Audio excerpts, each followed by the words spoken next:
My sexual thoughts drove me mad, then I realised it was OCD. Between the ages of 15 and 27, I experienced pretty much constant intrusive sexual thoughts. Like thousands of times a day, I'd see mental images of people having sex or random flashes of penises, tits, vaginas, the works. I can laugh about it now because I don't really know how else to talk about it, but at the time it was incredibly scary.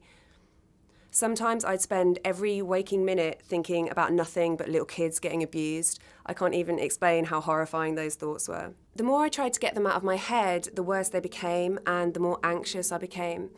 It took me several years to figure out that I was experiencing actually a really common symptom of OCD and several more to find a therapy that actually worked. Like most people, I just didn't understand what OCD was, so I would never have assumed that sexual thoughts could be a symptom. I'd figured that OCD sufferers were, by definition, hand washers or people that turn the light switches on and off 1,000 times a day or whatever. But that's a widespread misconception. OCD is an anxiety disorder with two main components, obsessions and compulsions. Obsessions are intrusive thoughts which cause anxiety, and lots of people get those kind of thoughts. Have you ever imagined running your car off the road or stabbing someone you love in the kitchen? But it's actually the compulsions to stop those thoughts that make it OCD.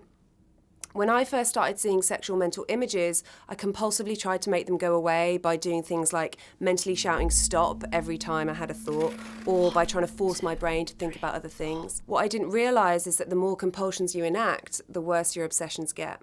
If a person scrubs their kitchen 30 times a day, it's pretty obvious that something's wrong. But what happens when compulsions aren't so obvious? I used to repeat mantras in my head, things like, I'd rather die than abuse a child, I'd rather die than abuse a child. It was silent and invisible, and that kind of compulsive behaviour is very difficult for non-experts to pick up on. And that's why we need to talk more openly about OCD, to get past the idea that sufferers are just neat freaks or really anal, and recognise the symptoms in ourselves and others. I know from personal experience how scary it can be to confront your thoughts, but OCD would be a far less scary beast if we really understood what it was. The first time I heard a voice in my head, it was at the end of a university seminar.